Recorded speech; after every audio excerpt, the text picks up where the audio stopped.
نو مور کوشش کوا بعض سپیره خلکی دته دا مور د نظر نه یو نوکر ښکاري دا مور ورته یو وینځ ښکاري دی په خپله نشه کې د مور پروا نه ساتي دی خو په نشه کې دی وخت کې بچی ده او ښځه ده او مال دی او دولت دی او موټر دی او جایداد دی او کارخانه ده او منډې او ترډې دي مور ورته د نظر نه اسم نه ښکاري په هېڅ نظر مور ته نه ګوري دې وخت کې خو دې په جوش کې دی لیکن الله خو هر څه یې نه که نه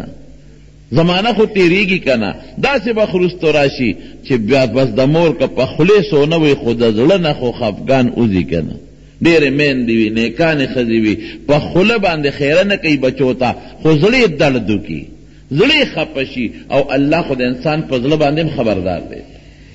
یو سړی نیک سړی و ډېر نیک سړی و حج د بیت الله لته مور ورته وی بچې مزه حج له زه محتاج یم زما خدمت به څوک کوي وی ښه مورې ټیک ته نه به ځم کال بیا اراده وکړه چې حج لازم مور ورته بچې زما د مرګ ورځ شپې تېرېږي او سخت کال دی حج لمه ده کاله به لاړه شي پروا نشته بعض علما وایي چې حج واجب دی علی الفور نه دی علی التراخي دی خیر دی که یو کال یو نه کړي په بل یو کا کني په بل یو کا اگر چې بعض علما ورته واجب علی الفور وایي چې زر یې کوه بل کال ورته بیا وایي ای بچې ناجوړی او زه بیمار یم او چې زه مړه شم نو بیا ځکه نه که ته مانه لاړې ما یوازې چا ته پرېږدې زما خدمت به څوک کوي دا ته به یا مرې یا به نه مرې دا څو کاله وشو چې ستا د وجې د حج نه پاتې کېږم خپل کار کوه لاړ جي حج له روان شو پخوا خو به قافلې وې په قافله کې روان شو یو ځای کې یو ښار کې قافلې دمه وکړه یو ښار سره خوا کې یو بانډه کې او چې څنګه یې دمه وکړه نو دا خلک لاړل چې زمونږ به ښار کې سودا مودا به وکړو قافله روانه ده دې کې چا نه چا غلا کړې وه چې غلا کړې وه خلک ورپسې وو هغه غلطې جومات ته ننوت جامع مسجد ته دا خلک ورپسې دي اوس دا سړی چې دا د مور نه بې اجازته روان دی دې غریب جومات ته تللی دی په نفلو نیت یې تللی دی په نفلو ولاړ دی نفل کوي منځ کوي هغه جومات ته ننوته خلق ورپسې دي چې دقه غل دی رونیسئ خلق هم جومات ته ورننوتل غل ته په ډله کې ځان غیب کړ او خلق نیغ رالل او دقه سړی یې کلک ونیو غلا کوي او دلته د نفلو نیت تړلی دی هلته دې موږ نه غلا وکړه او دلته په نفلو ولاړ عجیبه لوبې کې دې ورته قسمونه خوري که ما غلا کړي نه اوس موږ ونه لیدې د هغه ځای نه دې را منډه کړې او په جومات را ننوتې او لا په منځونو درې دې سپېره او خلک بیا د داسې سړي خبرې ته کم ځای غوږېږدي غرض او غروض ابل لاور کې چې هغه یو ځای کې کم دی هغه دماکه شو په هغه دغه باندې په هغه هندوانو باندې چې دماکه پې وشوله عیسایانو که څوک وو نو هغې پکې یو دوه کسان غریبانان چې ته په لاره تېرېدل هغه یې ونیول او پولیس ته خلاصول او هغوی نه پرېښودل او جمدي او سوځول پته ولګېدله چې هغه غریبانان په لاره باندې تېرېدل د یو چا سره څه قرضه وه هغې پسې ته او بل څه اوګری پسې روانو هغوی چغې والې چې مونږ خو نه یو که نه یو په دې لاره تېرېدو نه وي ته پکې پولیس ته اخلاص کړل هغوی دونه زورورو جلسه جلوس چې پولیس د لاس نه واپس واخېستل او اور یې پې بل او ویست جمدي وسوځول زمونږ خلک خو بیا سوچ نه کوي که نه بې سوچه کارونه کوي دقه لوبه وه هغې ډېره ونیوه و دې د خدای بندګانو قافلې ورن تپوس وکړې زه خو روان یم د بیت الله حج له په دا قافله کې دی جماعت ته منزل عالمه منځ کوم په دې جماعت کې وی نه که نه همدقسې خلک په دې پیسو حجونو له ځي که نه غلا دې وکړه مونږ ونه لیدې سړی یې په مخه نیغ بوته لس نه دوه نه درې نه لس نه شل ګوان او نیغې قاضي ته مخکې کړه چې همدا سړی مونږ ولیده چې د هغه نه یې بټوه وواله او منډه یې کړې او جومات کې مونږ په مانځه بیا ودرېدو مونږ راوستو بس قاضي فیصله وکړه وی دا لاس وله پرې کې دا ښې لاس او په خرې سور کې او چغې ورپسې په دې ټول بازار کې وګرځوې او چغې ووهې چې څوک هم غلا کوي دقه به سزئ او دا لاس ولې د سټ سره اویزان کې دا پرې کړی لاس بس جلاد راغی لاس یې پرې کړ او چې پرې کړې غاړه کې ورته اویزان کړ او په خرې سور کړ او بازار کې ګرځي او چغې وایي خدای مو بخا چې څوک غلا کوي دغه به سزئ دغه انجام چې چغې والد دا سړی خلکو ته وي چې مامله یو چغې ته پرېږدی که نه تاسو چغه وخه چې زم پکې یو چغه وامه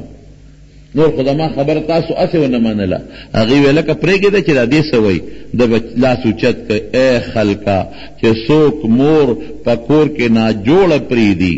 او د اجازت نه بغیر حج لدینو دغه به سزای او مور دا مور هزار والے اسم نور نشته غلامانه دکړ غلبل سوکو تمام اسه ګوته خاو دي خو بس ما ته د خپل کلی صدا ملو شو ما مور دا قصه پرې خاو ده بے یار و مددگار زده مور لاسونم لاسونه مور زمانه بغیر نو دسماتی لتلی شي نو ډوډۍ لتلی شي زه لاسونه ما لاس تر عالم دی خوانو خدای مانم لاس کټ کړم د مور هزار والے او بخاری شریف کې برتا یو روایت د بخاری شریف بوي یو سړی ډېر نیک سړی جوړیج نومیو په منځ ولاړو مور ورته आवाज کوي یا جوړیج جوړیج دلته راشه دې په دې لکه سوچ کوي چې خدایا یو خامې رب دی اللهم صلاتی و امی منز دی بل خامې مور ده منز کم اکه مور لورش مور بیا आवाज کوي یا جوړیج جوړیج دلته راشه دې بیا په لکه سوچ کوي چې یو خامون دی بل خامور ده او ته بیا आवाज کوي جوړیج راشه نه بخته منز خرستون پولی شي کنه مختصر کا منز خاصانه خبر مختصر صورتونه وای سلام وګرځاو منځو که خیر د مانځک ممبمش کې مرزا وراشه د نر بچی ولا دغه ورکړه خپې ورکړه مانځله چې دا یې خپل کار بکی مور خدای مخ کې دي نو اوس دا مور حق د ته خدای وای چې مخ کې دي کنه دا خو تعالی وی بل څوک نه وای مور خپه شو یا الله دا جوړج ال ملک چې تیرا سوا کې رسوایی څنګه چې د زناکار خلکو مخته وګوري مطلب ته رسوا کې جوړج ځان لا په خوا خو با راهبانو په جونګړو کې او په سمسو کې او په ځنګلونو کې عبادت کو نه به خزه و نه به بچو عبادت یې کو چته یو شپون کې جنې ګړه چيله سرول او چاوله پیسې ورکوي لم سولا د نیکانو خلکو دشمنان خو وی کړ په مختلف قسمونو باندې خلق دا نیکان دا شرمۍ دا چې خلکو په ذهن کې دا نیکی ختم شي دا دینداری ختم شي دغه دا دینداری او نیکی خدا نیکان او عالمان خلکو ته خي نو چې عالم او نیک تر رسوا ک بیا به خلق نه ور نږدې کېږي دین بل چا نه ځکه هغه جنې چولم سولا ویرا دا سیو کچې دا بوډا بدنام کا اجینه رااله دې بوډا جوړج نه د ګناه مطالبه او کاغوي د ګناه ته دلته نشته بس پیری خدای دې به خو بس د خدای تناسم د الله عبادت ته هغه جنې لاړه غشپون کې او چې تبل چا سره بدعملی وکړه ماشوم پیدا شو چې ماشوم پیدا شو خلکو په چغه جوړ کړ ته واده شوی نه دا بچی دا کم ځای نه دی ودا دا پیر صاحب نه غزبرګ چي دی ګوره بے ځای په الزام ولګو خدا دا غنا او د کلی خلک رالل او جوړج غریب داغه بالخانه نه داغه جونګل نه کوس کو او په والي په شورو کله خطا تدلتا په ځنګل کې دیته دیره مونږ خو چې ته د خدای پاک عبادت تدلتا ناشته مونږ وای شپه ورځ خدای ته تیرې دا ته ګناه ته دیره دا زمونږ جنکه او زمونږ د شپونکه او د انوید دی برازي دلته بغل کېله سره نو تاوید دلته پروته ګناه ته پروته خې غریب او هغه جونګل ولا روانه کړه جونګل روانه کړه هغه جوړږي ما خو پرې دې کړ چپ خبرې باندې کې دا خدای نیک بختو ما خبره خوره نو ورستا خبره اما شوم د کبیره غیر هغه غریب اوم وو جونګل مولا روانه کړه اخر کې چاوي چې د بابا نام ته پوسو کې پیر صاحب نه کنه چې دې سوي وی تاسو هغه جینې راولې هغه ماشوم راولې زه ما خاصم جونګل روانه شو زما بیزتی خوش واځه خو مدره بولم خو ما تم سوچو کې کنه هغه جینې راوستاغه شپون کې او هغه ماشوم وسره جوړه هغه ماشوم ته وی من ابو کپلار دې سوکته شابه وایا هغه د دوه درې ورځې ماشوم تیرودون کې پلار دې سوکته ا ماشوم گویا شو وی پلان کې شپون کې مې پلار دې پلان کې شپون کې مې پلار دې خلک وی اوه دم څه غلطي کړې ده مون خلک ما د تمخ کې وي کاروست کو سوچ مخ کې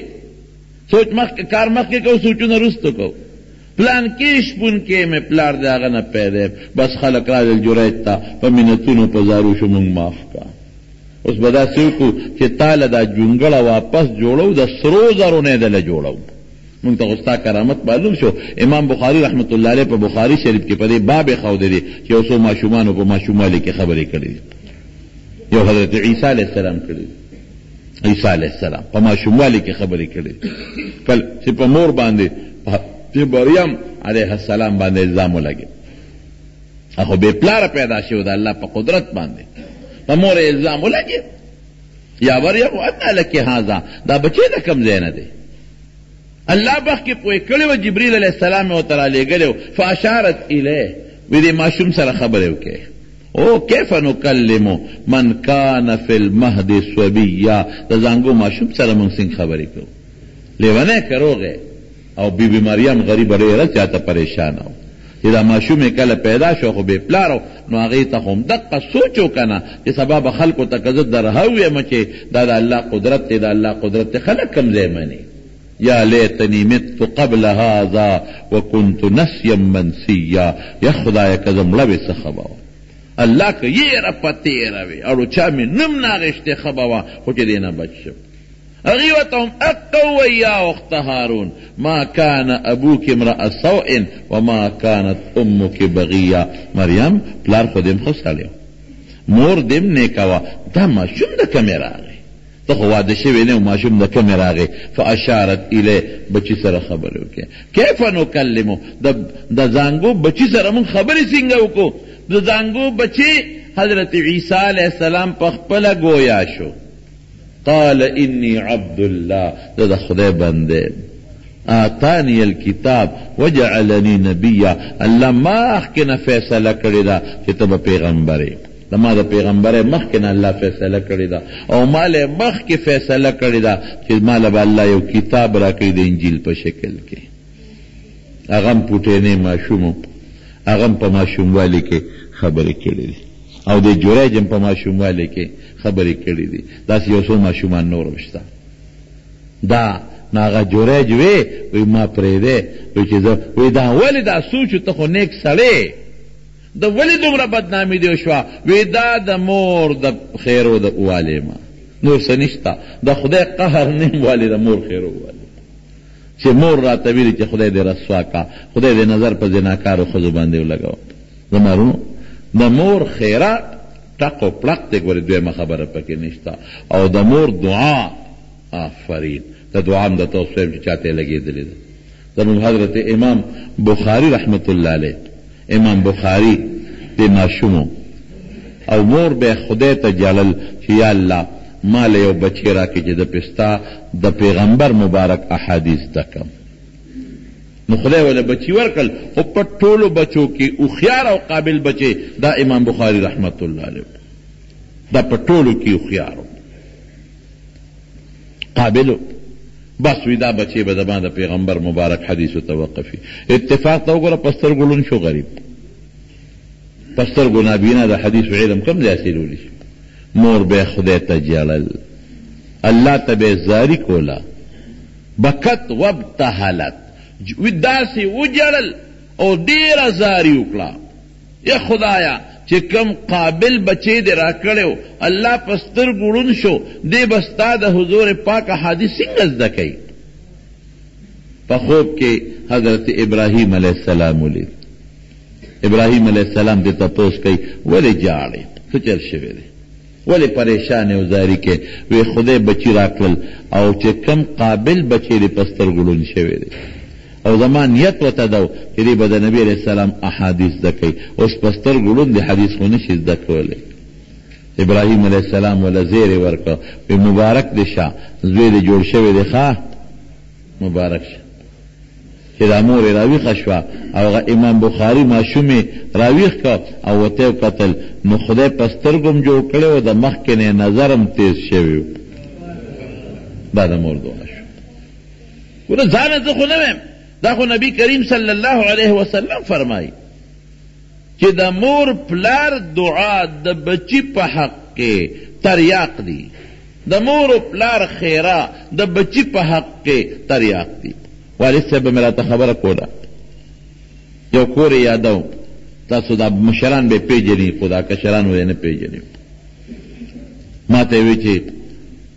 هر وخت به مورو چې ماښامې به شو پخوا به دې زنانو تنورونه چول کنه او ماښامې به شو نو مور به بچو ته خیرې شروع کړي چې خدای م راو پرځوه خدای م تباه کا دا خیرې به کول هر ماښام به مور بچو ته خیرې کولې وی ما مونږ په خپلو سترګو لیدل چې ټول زامن ولا د پردي لاس مړي کور ته رادننه شو هماغه مور به سر ټکاو بیا چې نه به ټکوله وی چې دا خو اوس خولې نه خبره وتې ده اوس کېنه ورته ویر ورته کوه سرونه ورته وه نو بعضې وخت کې دا میندې عجیبی په معمولي غوندې خبره بچي ته خیرې شروع کړي او هغه خیرې نبی علیہ السلام فرمایي حضور پاک په حدیث عمل کوي د پیغمبر مبارک په خبرو عمل کوي دنیا به مخي خیر به مخي حضور پاک فرمایي وی ګورې مه کوئ خیرې وی داسې ټیم سره به ستاسو خیرې ولګي چې به د خیرو د قبلېدو بیا پې ستومانه یې په دې شواروس کې یو ټیم داسې وي چې هغې کې د خولې نه خبره وته فټافټ قبلېږي بیا به وروسته ستومانه چغې به وښیي چې داسې چې وشو داسې وشو داسې وشو خو خیره به دې لګېدلې نو د مور خیره خطرناک شی دی دعا قیمتي شی دی نو د امام بخاري سترګې او بیا د سترګو نه پس الله څومره لوی شخصیت جوړ کړو که دا سترګې نه وې راغلي دا امام بخاري به ترې نه جوړ دا د مور د دعا د برکت نه حضرت موسی علیه السلام با د الله تعالی په پښتانه ورته راز وینو الله سره د خبرو اترو دپاره الله سره د مناجات دپاره الله سره د راز دپاره کوه تور ته ته چې څه خبره به شو هلته به بس دا د الله تعالی یو نظام دی ګنې الله خو هر چا سره هر ځای کې خبرې کولی شي چې وغواړي خو دغه کوه تور ته بار بار حضرت موسی علیه السلام تللی دی رب العالمین دپاره هلته چې علم استعداد تورات هم ورته هلته میلو شوی دی لومبی وحی هم ورته هلته میلو شوی او ملاقات له به ته رازدار یې یو ځل ته نو جبریل علیه السلام ورته وایي ای موسی و جبریل خو د الله په حکم راځي او چې الله ورته څه وایي او هغسې کوي وما نتنزل الا بامر ربک نبی علیہ السلام ته جبریل علیہ السلام وایي که نه وایي موږ د خدای په حکم نازلېږو اته تپوس کوي وایي ته زیات ولې نه راځې وایي موږ د الله په حکم نازلېږو چې کله الله وغواړي نو موږ راځو چې ونه غواړي نه شو راتلی نو جبریل علیہ السلام حضرت موسی علیہ السلام ته وایي ای موسی وګوره د الله راز له خو روانې خو ادب نه ښکار والا بې ادبي ده نه ونشي احترام سره کار کوه قدم په احتیاط اوچته وه او هلته ډېر د ادب خیال ساته انک بالواد المقدس طوا دا ډېر مقدس او پاک ځای دی هلته پړۍ مه پخپو کوه خیر علمای نورې وجې م وایي پڼې وباسه زه خو ډېر د ادب کار خیال ساتم او چې الله له ملاقات د سوګي بې ادبي کولی شي هغه شوق کې وي لکه یو مشر له چې سړی ملاقات له ځي هغه څومره جامې خشته کي څومره مخ په صابونو وینځي څومره مسواکونه ومږي څومره ځان خشته کي او څومره په ادب او په احترام دی چې د مشر لازم چې دی خوشحاله شي او خفه نه شي اوس د الله ذات له ملاقات له تلل بیا ادبي به څنګه وشي نو موسی علیه السلام پریشانه شو چې داسې معلومیږي لکه زمانه مخکې بیا ادبي شوې ده غلطی شوې ده خو الله معاف کړې ده ځکه جبریل ما ته هدایات راکړل ځکه چې یو سړی زه یو څوک ته هدایات ورکړي چې ګورې داسې به کې نو معلومیږي ده چې مخکې دې څه غلطي شوې ده که نه ورته وایي جبریله ستا د دې خبرو نه خو داسې معلومه شوه لکه ما نه مخکې د الله مبارک په ذات کې څه بېادبي شوي کوتاهي شوي نقصان شوي بېعزتي شوي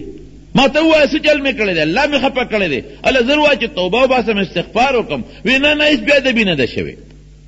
هېڅ غلطي نه ده شوې ټیک ټاک خو درته مې ووایي چې نور خیال ساته نو جبریل مخکې دی دا ما ته نه وي اوس دې راته څنګه وایي وی موسی مخکې د مور جمدی وه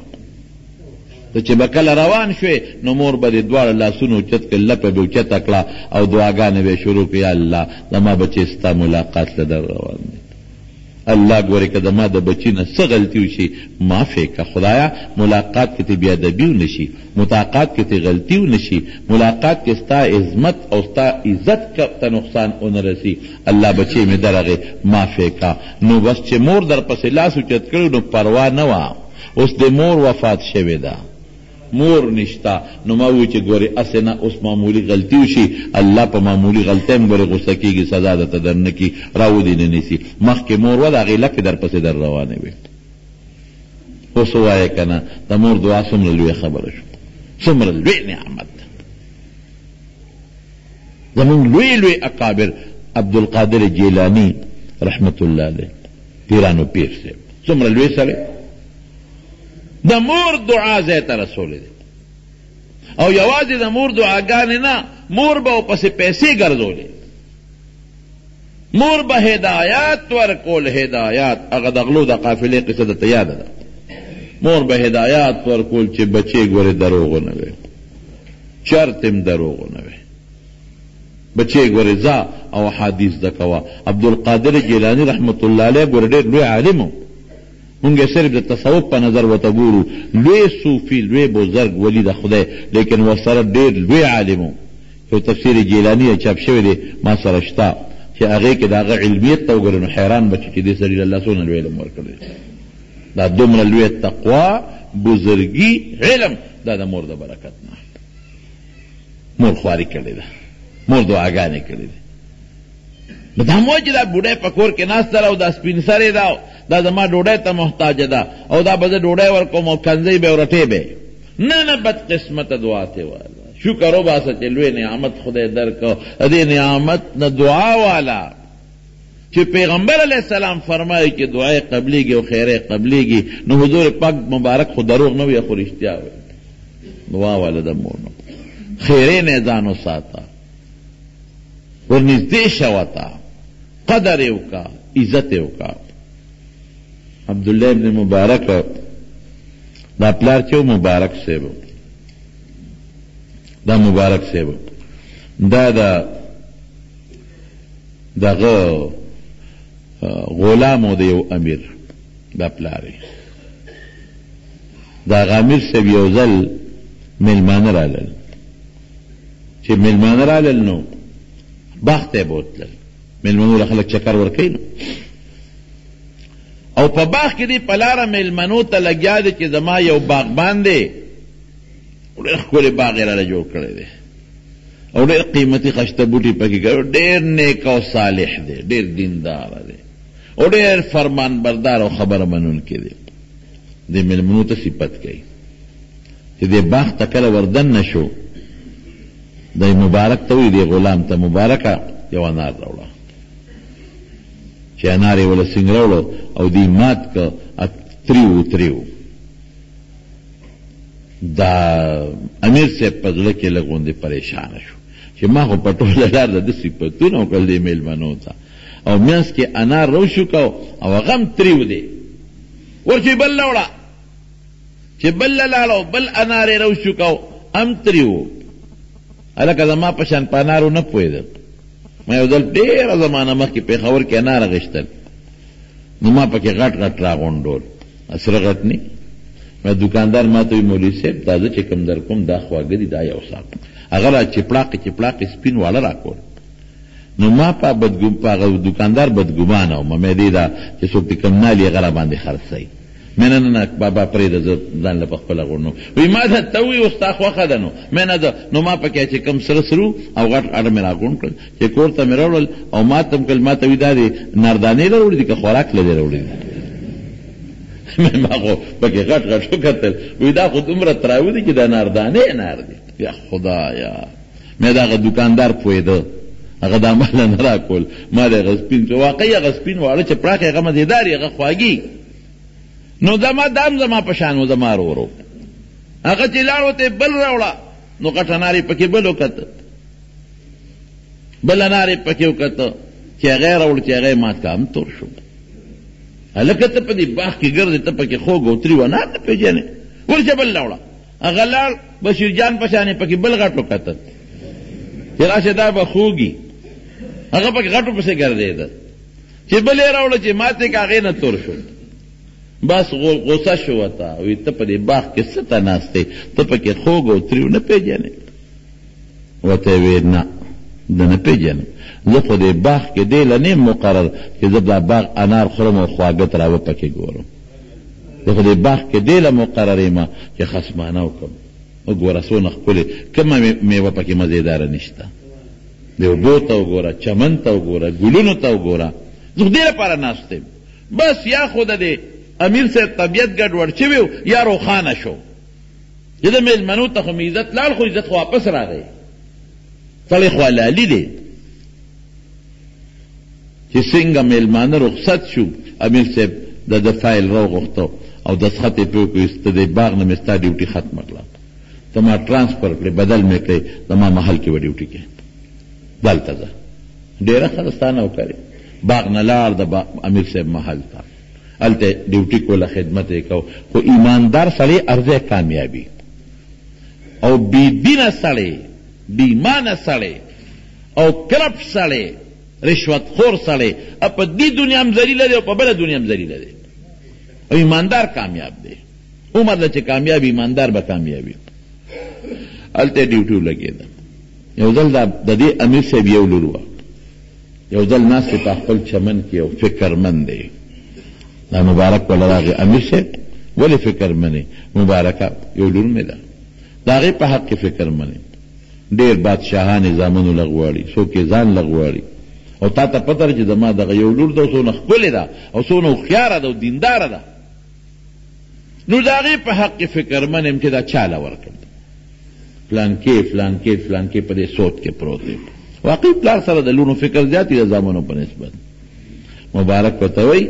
وی امیر صاحب وی دا خو ډېره اسانه خبره ده ډېره اسانه فکر او سوچ په 2 منټه کې ختم شي یو فارموله به درته وښیم په هغې عمل وکړه ته به هم خوشحاله لور به دې هم خوشحالي ښځه به هم خوشحالي د لور خاوند به دې هم خوشحالي او مبارکه تا سره دا فارموله شته ته نه ښیې تا منصب تپوس ته دې کړې څه فارموله ده وی ګوره مونږ د نبي علیه السلام امتیان یو او مونږ مسلمانان یو او حضور پاک وایي چې لور هغه چاله ورکړه چې کوم دیندار او نیک او صالح مال ته مه ګوره بادشاه ته مه ګوره مال ته مه ګوره دین ته وګوره نو چې دا کمې رشتې راځي په دې ټولو کې وګوره چې کم پکې دینداري صالحي منځګزاري او نیکي لور دی هغه له ورکړه خیر خلاص دې کې د سوچونو څه ضرورت دی او د فکرونو څه او حقیقت دی که لور دی یو مالدار سړي له ورکړه او هغه مالدار بېدینه وي مالدار لوپري نو لور به دې ورسره ټول عمر خپه او که یو غریب سړي له دې ورکړله خو دا غریب نیک دی او صالح دی او د خدای نه یریږي لور به دې خوشحاله چې دا خبره وکړه وی مبارکه وي تا خو زما پریشانۍ ختمې کړې زما خو د ژوند بدل کړ تا خو ما سره ډېره ښکلې خبره وکړه لاړ ښځې ته وویې یا ښځې زمونږ هغه سوچونه خو ما لا مبارک ختم کړل څنګه یې دله ختم کړل بس وی ما ته وی چې کم نیک سړي وي هغه له ورکړه لور به دې پکې خوشحاله نو بس د ښځه هم پې خوشحاله شوه وی سړي ټیکې راته ویلي دا چې کم بادشاهان او د بادشاهانو شهزادګانې دنه غواړي بس کم پکې نیکې هغه له به ورکړو وی ښځې زما خوله کې یو بل سوچ راغی وی دا مبارک ډېر نیک دی دلې نه ورکړو دی نیک دی که نه صالح دی مونږ ته پته ده که نه اخلاق یې ښه دي مونځ کوي د خدای نه یریږي ذکر و اذکار کوي او دیندار ښځې ته خو ده ووایه توبه وی هغه نوکره پرون چې زمونږ په باغ کې خدمت کو او زمونږ جارو کښه دلته چې ګرځي جارو وي زمونږ مېلمنو ته دا به زما زومي دله ورکوم کښېنه ښځې ټټ ټټ دې جوړ کړل کښېنه ټټ ټټ مه کوه هم دله ورکوم نیک دی بس صالح دی ډوډۍ به خدای ورکوي زما ډوډۍ ډېره زه به ورکوم ډوډۍ نور خبرې به نه کې بس چې دا نیک دی واورېدل تا دا خیال و چې ګنې په دې مالدارو کې به نیک له ورکوي نو وختي خدای چې یو نیک له ورکو او چې اوس مې راته سم نیک سړی وخو نو پکې خوا دې خوا کې مسله د دین دا ده چې لور نه به هم لږ تپوس کوې زمونږ خلقو په شریعت نه دي که نه لور رضا نی او په زور یې چاته ور په غاړه کي سبا یې لور خودکشي وکړي او بل څوک یې خوښي فتنه ته جوړه شي هلک لم چې کې مشوره ورسره کوه بې مشورې مه کوه دا هلک نه خوښه او نه خامخا به کې بعد پلار د ځان لاټي برنس جوړ کړي لاټي برنس جوړ کړي خامخا به کې نه دا زما خورزه ده نه دا زما رویره ده دا ما په ماشوموالي کړې ده او خامخا به کې زوی ورته بابا نه مې ده خوښه مې که وراله وی دویمه پې وکړه خو خامخا به یې کې ولې ظلم کې ولې ظلم کې ولې زیاتې کې چې نه ده خوښه بله وله وکړه که نه نو پلاران هم د دې زمانې ظلم کوي. ډېر مسایل مونږ ته خو پته ده، مونږ ته بیا دا مسایل پیښېږي، ډېره لکانې پلار ورته هم دقه وایي، وایي نه دا وکړه بله پرې د پاسه وکړه، سبا چې به بله کوي بیا ورته وایي قوم دی ولې به بله پاسه کوي، او که بله پرې وکړي نو ژوند یې ورته تباه نه کړه. په ماشوموالي ولې کوې مه کوئ، په ماشوموالي زامنو له ښځې سبا چې جینۍ لویه شي دا هلک به یا خوښي یا به یې نه خوښه، دا هلک چې لوی شي یا به هغه جینۍ خوښه یا به یې نه خوښه. په شریعت عمل کوه، مونږ د شریعت نه عمل نشته. هلک لک چې واده کوي مور او پلار دې ورسره مشوره وکړي، په خپله خوښه دې کار نه کړي، ته ځان نه دا ښځه کوې که دا دې زوی له دې کوې، او جینۍ هم چې ورکوې نو مور ته ووایه چې لږه مشوره ورسره وکړي. نبی کریم صلی الله علیه وسلم فرمایي، په خپله فرمایي، وی جینۍ چې په نکاح ورکوې تپوس ترې وکړه، او چې کما کونډی نو ابه درته په خولې وایي چې ور مې که یا ور مې مکه، او چې کما پیغلی نو اذنها صماتها چې چپ هم شوه نو بس دی رضا ده، که په خولې غږونه کړي. دا خو د پیغمبر صاحب مبارک وینا ده، بلکې دې کې یو مضبوط حدیث دی او زموږ احناف په هغې کې لږ تاویل کوي. ایما امرأة نکحت بغیر اذن ولیها فنکاحها باطل باطل باطل، جینۍ به هم بې د مور او پلار نه بل چا سره نکاح نه کوي، بالکل به نه کوي. سخته خبره ده، د دې کې مشوره ضروري ده. خیر جینۍ سره پکې سلو شوه، هغه امیر صاحب لور نه مشوره واخیسته و چې زما خو دغه سوچو مبارک راته وی نیک لی ورکه، نو ما ته خو دا مبارک نه ښکاري، نو اوس ستا خوښه ده؟ هسې نه ستا نه خوښ، ته هم سبا وی چې دا خو زموږ نوکر و غلام وی بابا نه ستا چې څوک خوښ وي زما رضا. هغه جینۍ هغه مبارک یې راوغوښته، مبارکه تیارېږه جینۍ تا ته په نکاح کوو، تاله یې درکړو. او بادشاه سلامت، زه ستا لور ساتلی شم، ستا لور به څنګه ساتم؟ او واقعي که نه دا غټه میخه غټه ونډی کنه، چیلې خو په 5 او په 6 سانګو دا بکیانم گزاره کیږي د چیلې، او دا وړې ګړې خو په یو شوړه غیام گزاره کیږي، خو غټ ساروي سره بس کې هغه مضبوطه ونډه غواړي بوساړه بوله جوړه، هغې له خو بدن له پټي د شوتل په دغه لې دې سره بس کې، او دا خو د بادشاه لور ده، دې سره به څوک دا به ساتي سي جامو سره به وله څه کوي. مونږ یو ځای کې په جرګه تللي وو، جرګه کې چې لاړو نو هغه کس وایي چې ماله به سوره راکوي، ماله به سوره راکوي، او چې چا سره لانجه و نو هغه ډېر مالدار و. یاره مې دا سوره خو په شریعت کې ګناه ده، بالکل ګناه ده، زه خو مې په سوره کې نه ویم او نه سرو قصې کوم، دا ګناه ده، ناروا ده. جرم یو جینۍ پکې ورکې جرګو والا ما ته اعتراض مولوي صاحب مسله پرې سواره جوړېږي، مې نظر پرې کې نه ځم، تاسو لاړ چې زه نه ځم. چې هغې لاړه لال ما ته خندله، چې خندلې مې ولې وي هغه سړي ته مو ډېر د دې پېښور ډېر غټ خان و، لوی سړی و، وی مونږ ته وایي چې خو سواره غواړي، وی ډېره ښه ده ور به یې کړم خو ساتي به یې وله څوک ور به کړم، خو بلا جامې دي جوړې دي موټر دی بنګله ده، خو بیا دې نه جون نشي تېرولی، نو که دغه وله کولی شي نو زه راځه پرې راته میدان ته دې شي. نو خبره مې دې پورې کوله چې هغه مبارک ورته وي چې دا بندور به یې ساتم څنګه، زه خو ستا نوکر یم. وی بس نورې خبرې وروستو دي غاړه اږدا واده شو جي، چې واده شو غوږ کېده اوس چې واده شو جینۍ هم نیکه ده که نه جي، مالدار خلک دا نه چې ګنې مالدار شو دین نه ووتی، الحمدلله په مالدارو خلکو کې دینداره خلک شته، په مالدارو خلکو کې دینداره جینکې شته، په مالدارو خلکو کې خانانو کې دینداره لکان شته، نه ټول په یو غریب به یو بی دینه به مالدار به ټوله شپه به د خدای عبادت به کوي. دا خو د الله داد دی چې څنګه واده کنو مبارک دی ښځې ته سوال جواب ولېږه چې ډوډۍ به دله زه رالېږم او زما د لاس د ډوډۍ نه بغیر به د بل چا ډوډۍ نه خوري، ته زما ښځه بالکل نه، که د پلار د کور نم دله راځي غریبانانو له ورکوه خو زما ډوډۍ به خوري. دې غریبان په مزدورۍ پسې ووت او مازدیګر ماښام به چې ته اوچه غوندې ډوډۍ ګټلې وه بیا ښځې له لېږله، ښځې له به یې لېږله. 40 ورځې پس ښځې سره میلاو شو، چې 40 ورځې پس ښځې سره میلاو شو نو ښځه ورته په ژړا شوه چې تا خو زه لیدلې کتلې ومه، زموږ په کور کې مزدور وې لوی شوې، نو تا چې زه نوم خوښ نه ولیدې په واده په نکاح اخېستم، او تا سره زما پلار څونه خو کړل چې ما غوندې جینۍ بادشاه نه غوښتم هغې لی ورنه کړم او تا لی در کړم نو ته څلوېښت ورځې پس ماله رالې نه دې یم خوښ ولې دې کولم ظلم دې ولې وکړو ورته یې وي جینۍ زه ما ډېره خوښه یم خوښه پکې څه ته وایي او ما سره ستا پلار ډېره ښېګړه وکړه چې ته راته په نکاح کړې خو خبره دا وه چې ستا پلار بیا هم بادشاه دی امیر دی خوراک کې څه ناڅه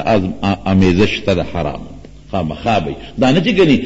ټول به حرام خوري یا نه څه ناڅه پکې شته نو ما 40 ورځې در باندې حلاله پاکه ډوډۍ خوړه چې ستا د پلار د کور کومه وینه وي چې هغه ستا د بدن نه اخوا شي او زما د حلال ډوډۍ وینه در کې پیدا شي زما رزقم حلال او ستا رزق حلال زه ستا وینم پاکه شوه زمام نو اوس به خو یو ځای شو هغه چې کوم اسلامي طریقه ده نو ښځې که خدای راله چېته زوی راکړه نو نیت مې دا کړی دی چې په دوی به د پیغمبر علیه السلام دین زده کوم علم به پې کوم د حدیثو علم به کوم دا مې نیت کړی دی نو چې داسې بچی پیدا شي چې ستا وینم پاکه او زما وینم پاکه چې پاک بچی پیدا شي نو به ډېر برکتي وي او ښځه خوشحاله شو بس خاوند ټیک کار دی کړی الله اقصې وکړل اقنه ولا خدای یو زوی ورکو نوم یې ولا عبدالله کېښودو عبدالله ابن مبارک نو چې نوم یې ولا کېښودو دا ماشوم لږ لوی شو قدرت الهي ته ګوره هغه امیر صاحب مړ شو چې هغه امیر صاحب مړ شو د هغه په مال کې لویه حصه د مبارک له د عبدالله ابن مبارک له راله ځکه بله لور خو یې نه وه بلا پیسې وله رالې نو دی خو ماشوم و نیازبینو چې رورو لوېده زمونږ دا ماشومان مونږ نیازبین لوی کو چې کوم ماشوم دی نیازبین لوی که تباه و برباد دی که غرق دی که غرقې به نه دا ماشوم رورو لوېده د بچو به تربیت کوې ښه نیازبین به نه لوی کوې چې د بچی تربیت ته ونه کو نیازبین دی لوی کو د هغه نه به لوی مصیبت جوړېږي دغه بادشاه د کسرا د فارس بادشاه او زوی ته پیدا شو هغه زوی نیازبین ماشوم لوی کړ ماشوم نه تربیت کونه ګوره تربیت هغه تربیت چې اصلي انسان جوړوي هغه شریعت او اسلام دی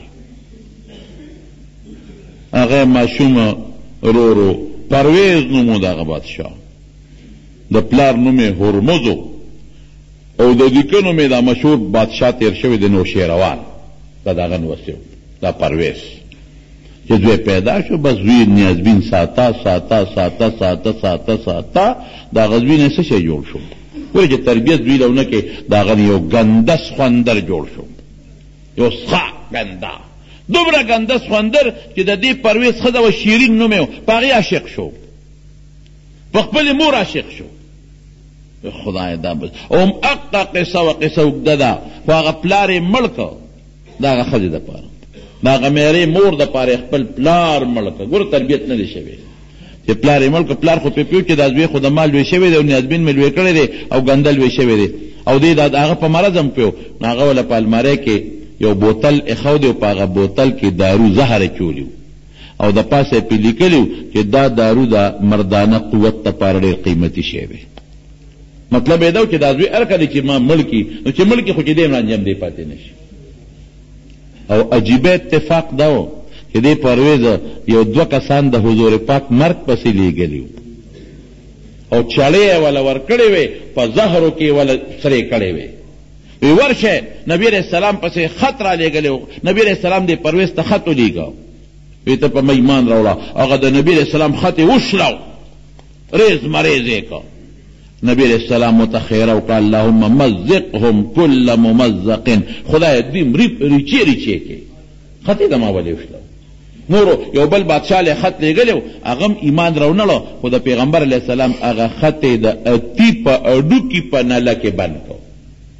او د سر په پټکي کې به دلته ګرځاو د سر پټکي کې او د خط وشلو حضور پاک ورته خیره وکړه او داسې چلو که دونه غوسه شو چې تورې تېرې چړې په زهرو کې ومنډلې د زهرو به یې ورکړې وی ولاړ شي ورپسې هغوی د شا کې چړې منډلې وې د شا د کمیس لاندې او حضور پاک له لاړه دلته خدای څه وکړل هغه سخوندر زوی پرې لګي شو چې لګي شو دا پلار یې پرویز مړ کړ هغه ښځې ته یې پته ولګېدله چې دې هلک خو زما دپاره پلار مړ کړی دی دا خو بډې لوی شرمي چې زه میره مورې مور دې زما په نکاح اخلي هغې دارو خوړله مړه شوه هغه زوی چې راغی چې د پلار یې مړ کړ د پلار چې کوم خاص سامان و الماری یې کوله وکړه خاص سامان رالی هغې کې بوتل پروت دی په بوتل یې لیکلی دي دواء نافع للباح چې دا هغه دارو دي چې دا مردانه قوت دپاره ډېر زبردست تریاق دي خو پلار ورته زهر بند کړي بس وی ښه دا د ما پلار چې دونه ښځې ساتلې دا داروګان خوړل شیشه یې کوله وکړه قل قل قل په خولې ور واړوله چې ور واړوله خو زهر و هغه هلته پرېوت مردار شو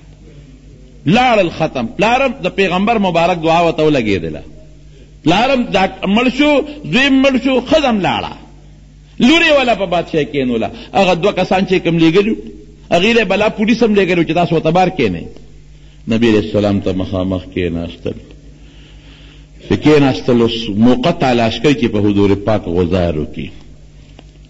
وی څنګه راغلی یې کوم ځای نه وی صاحب مونږ خو د فارس نه راغلي یو د کسرا د علاقې نه ګوره ځان یو څه منافقت کوي که نه چې ځان ملګري کو وهو وی چې چا را لېږلي یې ګورې مړه دي جبریل ما ته اوس اطلاع را کړې ده چې چا را لېږلي یې که نه زوی یې مړ دی ښځه یې مړه ده او پلار یې مړه دي او تاسو څه له راغلي یې شاته م په کمیس لاندې چړې منډلې دي بس پوه شو چړې منډې په ما غزار نه راغلي نو خبره مې دې پورې کوله چې د زوی به ښه تربیت کې چې او دعاګانې به کې مور لم دا پکار چې زوی ښه تربیت وکړي دعا ورته وکړي نو خبره مې دې پورې کوله چې هغه مبارک نیازبین لوی شو عبدالله نیازبین لوی شو هغه د مور د طرف نه د نیکه جایداد ورته پاتې شو نو مور به خدای ته جړل ګوره دعا د مور ای خدایا ما چې دنه کوم بچی غوښتی او ما او پلار وله څونه اوچې ډوډۍ خوړلې دي چې ده باندې د پیغمبر د حدیثو علم وکړو نو الله هغه لوپر شو دوی په ګډو وډو سر شو هغه د څومره پیسې چې ورته د نیکه نه پاتې وې هغې والوزولې څومره دولت چې ورته پاتې و دولت یې والوزو او په لوپرۍ پسې ګرځي یو ځل دو وی خوب وینم چې یو باغ دی او په هغې کې یو مرغۍ ده او مرغۍ د یو څانګې نه بلې ته ټوپ وایي او د بلې نه بلې ته ټوپ وایي زه ودېمه نو مرغۍ د خولې نه مې دا آیت واورېده ألم يأن للذين آمنوا أن تخشع قلوبهم لذكر الله مسلمان للا هغه وخت نه دی راغلی چې زړه کې د خدای یره پیدا شي وی چې خوب کې مې دا واورېد راویښ شوم وایي دا مرغۍ خو ما ته واوروله لاړ پلار ته وی بابا ما له پیسې راکه تجارت کو پلار یې وی ما خو بچې علم له غوښتې زه چې ملا کېږې نه علم نه کې تجارت کې تجارت ښه دی خو چې لوپری نه بچ شې څومره پیسې درکم 10,000 درهم والا شب بچې تکړه شه پیسې یې واغېښتې وګرځېد په مکه او مدینه او په یمن او شام او مصر کې او چې چا سره به هم د حضور پاک مبارک حدیث هغه به ځان سره جمع کو چا سره هم حدیثو جمع کو چا سره هم حدیثو جمع کو بلا موده تېره کړه چې واپس راغې اوښان دي او هغې بارونه دي د پاسه پې ترپالونه او څادرونه تړلي دي پلار ولا لاړ ملاقات له مخې له استقبال له تر غاړه بستو پلار خوشحاله چې بچي خو مې بلا مار ګټلی دی بلا تجارت یې کړی دی چې څنګه اوښان را دننه کړل بچې تجارت دې څنګه و بابا ډېر کامیاب ګټه دې وکړه که تاوان بابا دا اوښانو ته نه ګوري دا ګټه ده بچې څه تجارت ته کړی دی اوس بره ته بابا د ماره تجارت پته ولګي خو چې د اوښانو نه بره تارپالونه او څادرونه لر کړل او بارونه کټونو کې کوز کړل هغه ټول د حضور پاک د حدیثو نه ډک کتابونه دا تجارت نه کړی دی ها بچې که تجارت کې د کمی وي دا نورې پیسې م واله تکړه شه عبدالله ابن مبارک نه خدای څوک پیدا کړل یو ځل بس یو ټکې درته ویم یو ځل حج د روانو تا ډېرې اوږدې قیسې دي ده حج د روانو نو په لاره باندې ملګري ورسره او یو نوکر ورسره و نو یو ځای کې یو ماشومه وه مړه مرغۍ راواغېشته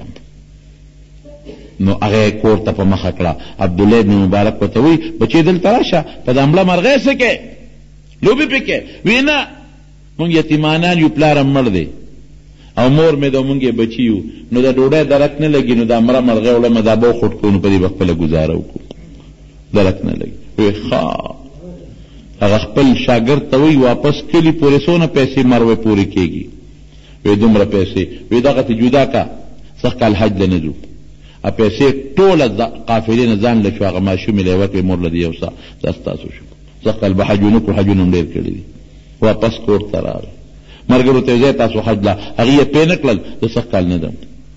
یو سړي په عرفات کې خوب ولیده الله په خوب کې ولید الله فرشتو ته اعلان وکړو وی سخت کال چې څومره په لکونو خلک حج له راغلي دي او د عرفات په میدان کې ولاړ دي د دې ټولو حج نه قبلوم دا ټول حج مې ورته په مخ واپس ورغورځم نه قبلېږي الله اعلان وکړه خلک چپ شو وی لږ ساعت پس الله بیا وی یاره داسې کار دی چې دا خو ډېر ګناهګار دي او دا خو داسې دي حج خو له قبلول نه دي په کار خو دا یو کس دی هغه حج لرا روانو خو له لارې نه واپس شو چې نوم یې عبدالله ابن مبارک دی خو دې سره په دې میدان کې شریک نه دی خو دا د هغه د مخه مې وله حج قبول کړ او دومره لوی عالم ته خدای جوړ کړ چې زمونږ د احادیثو دا څومره استادان دي امام بخاري امام ترمذي امام نسائی امام ابو داود دا ټول د عبدالله ابن مبارک په شاګردانو کې راځي